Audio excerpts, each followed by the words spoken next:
businesses, their jobs, and even their life savings. In fact, since the collapse started just a few weeks ago, searches for unemployment applications on Google have increased by roughly 4,700%. And just last week alone, 6.65 million people in the United States filed for unemployment. That's about 2% of the United States' entire population filing for unemployment in 1 week. And to put that in perspective, only about 155 million people are in the workforce in the United States, meaning that last week alone will hike the unemployment rate by about 4.2%. This means that we have likely already surpassed the unemployment levels of the worst parts of the 2008 financial crisis. Yet, despite all of this doom and gloom, there have been some people that have been able to take advantage of this situation. In fact, many millionaires, multimillionaires, and even billionaires might be being created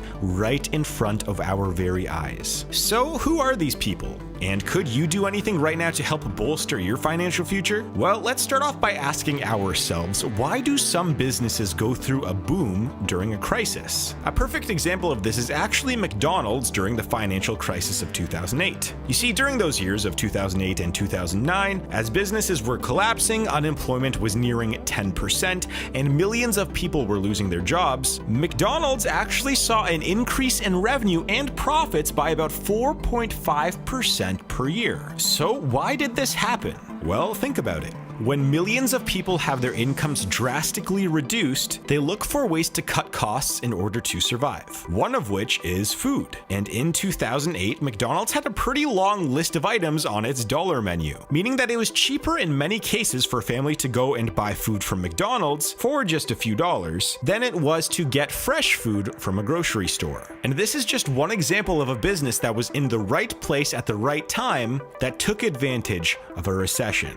But today is a completely different economy than it was 12 years ago. In 2008, only about 22% of the world was regularly on the internet. Meanwhile, about 60% of the people today in the world are regularly on the internet. And this giant shift towards the internet has led to an explosion of online industries like e-commerce and social media. And that brings us to the first business that has been going through a boom recently, and that is the business of online content creators. Because of the global lockdowns, more people are being forced to stay home and try to entertain themselves. So many of these people are turning to platforms like Netflix, Disney+, YouTube, and other streaming services in order to kill the time. And the results so far have been staggering. A recent Nielsen report showed that streaming on these platforms has spiked by over 22% since the lockdowns were implemented. And that's one of the reasons why content creators like myself and many other influencers have actually seen substantial increases in viewership, subscriber counts, and revenue during this time, as opposed to many other businesses that are seeing decreases across the board. Actually, there are some genres of online content creation that are seeing 50%, 100%, or even up to 500% increases in revenue since the lockdowns. And YouTube has said that those videos are the ones that usually come in the genres of home meditation, cooking, home workouts, and DIY videos. So this is largely content that is relating to things that people can do at home. And depending on the creator, this might mean an extra few $100s a month to tens of thousands of dollars in additional revenue per month. And out of all of the industries that I mentioned in this video, I can guarantee you that this crisis will create more wealth in the social media space than it will for most other industries. And what's crazy is that there has been such an influx of online viewership that the largest online video companies like Amazon, YouTube, Netflix, and Disney have all agreed to reduce the bit rates on their platforms in order to make sure that their websites and applications don't slow down or crash. Now, another industry that has seen a massive boom in recent weeks is the gaming industry. Similar to why online video content is taking off, people are at home a lot more now and looking for ways to entertain themselves. So, what better way to do that than to dive into a video game? Recently, Verizon CEO Hans Vestberg made a statement saying that gaming traffic across the Verizon network has increased by roughly 75% in the last 3 weeks. So just over the last 3 weeks, this crisis has single-handedly launched the careers of many smaller indie game studios. And we've seen this on places like Steam. Steam, which is arguably the largest video game marketplace on the internet, has smashed its single-day user record twice in the past 3 weeks alone. Before the pandemic, Steam's all-time user record was a hefty 18.8 million users. Then, on March 15th, they set a new record of 20.3 million users, and just recently they cracked 23.8 million users. So right now, there are millions of more gamers on this one single marketplace that are buying and downloading more games than there were just 4 weeks ago. This spike in popularity of video games has caused other companies to also ride the wave of esports and video games during this crisis as well. For example, ESPN has recently made a massive shift towards airing esports content. For example, they announced that they will begin airing a live broadcast where NBA players will be competing in a live NBA 2K20 tournament where the grand prize will be $100,000. And this won't be airing on ESPN 6 or 7. This will be airing on ESPN and ESPN2 at the primetime 7 p.m. slot, which is usually reserved for the biggest sporting event of the night. What a crazy time we're living in. Now, as you might have heard from my previous videos, one of the hardest hit industries by this crisis has been the restaurant industry. This is due to the fact that even though many restaurants still remain open, they can no longer have people sit in their restaurant because it is considered too large of a public gathering. So many restaurants have had to adapt to this crisis by using a delivery service. And this is a smart idea because just by looking at Google Trends, you can see that the term delivery has seen an unprecedented spike over the last few weeks, while the term restaurant has seen a massive collapse. In fact, the delivery business has seen such a spike that delivery companies are amongst the only companies in the world that are looking to hire more employees right now and expand. Some examples of this are Instacart, who is looking to hire 300,000 drivers over the next 3 months. There's also pizza companies like Pizza Hut and Papa John's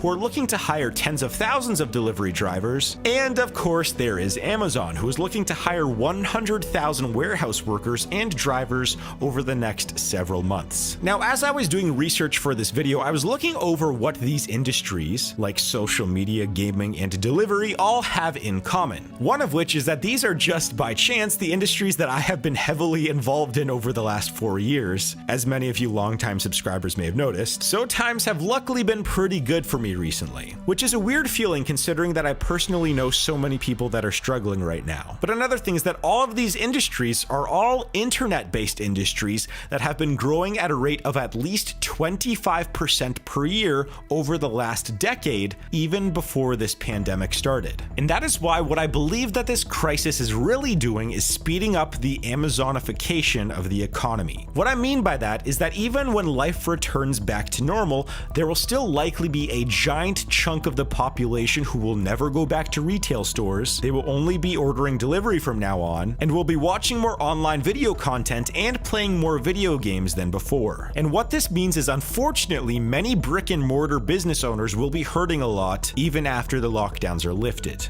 But it also gives an opportunity for many aspiring business owners to start making money in the new economy. Currently, there are over 20,000 third-party sellers that make over $1 million per year on Amazon alone. And right now, many new third-party sellers are joining that $1 million revenue mark thanks to the increase in online shopping due to the pandemic. And I'm not talking about the sellers who are price gouging and selling hand sanitizer for $100 a bottle. I'm talking about those who are selling DIY tools or bidets or ebooks or some other item that people want to order online during the lockdowns. But there is a more common way that millionaires will be created from this pandemic. You see, another demographic of people who might build an empire from this crisis are those who have a little bit of cash in the bank and are willing to go big during the crisis. In 2008, during the bottom of the financial crisis, if you invested $10,000 in a generic ETF, then over the next 10 years, you would have seen your investment multiply by about 4 times its original value up until the start of 2020, meaning that your $10,000 investment would have been worth roughly $40,000 if you kept that investment for just 12 years. Now imagine if you invested something much larger, like $100,000. That would have potentially turned into $400,000 and would have earned you on average $25,000 per year from this one investment alone. And yes, I understand that most people do not have $100,000 to invest right now, I get it. However, there are some upper middle class millennials out there that have been saving for years and might start investing in the stock market during this crisis right now. And I'm not saying that right now is the right time to invest in the stock market. That is for you guys to decide. But what I am saying is that during times of crisis, those that have a little bit of money saved up all of a sudden have a golden opportunity to invest their money at a massive discount. So they will likely get a significant return on investment that might take them from middle class to the millionaire class over the next decade or two. And the stock market is not the only place where millionaire investors will be made. You see, with tens of millions of people losing their jobs, many of those are unfortunately also homeowners, some of whom will no longer be able to pay their mortgage any longer because they don't have a major source of income anymore. And we are already seeing evidence of this, as some lenders have reported 6 to 7 times their normal customer service call volumes. And some mortgage companies like Caliber Home Loans are preparing for a mortgage crisis that could be 40 to 50% worse than the 2008 crisis. And keep in mind, the average home price decreased by 20% during the financial crisis, with many areas seeing 30 to 40% decreases in value, especially places with a lot of foreclosures. So some people at the time with reserve cash, a down payment, and a relatively stable income were able to purchase real estate at an extreme discount. And a lot of these people were just purchasing properties for themselves to live in, which just by chance ended up turning into a good investment for them because home prices have increased by roughly 55% since the 2008 crash. And in some locations, like my hometown of Oakville, Ontario, we have seen an increase in real estate value by over 100% during the last 12 years. Meaning that just by buying a home at the right place and at the right time during a crisis can accidentally take you from a middle class level of wealth to a millionaire level of wealth. But many people also began building real estate empires during the 2008 financial crisis as well, because many aspiring investors all of a sudden could qualify to purchase their first rental property due to the massive reduction in prices and interest rates. And there has been a litany of stories about people becoming real estate moguls because of the 2008 crash. All you really have to do is go onto some real estate forums or listen to podcasts like Bigger Pockets podcast to hear just how many people became millionaires or even multimillionaires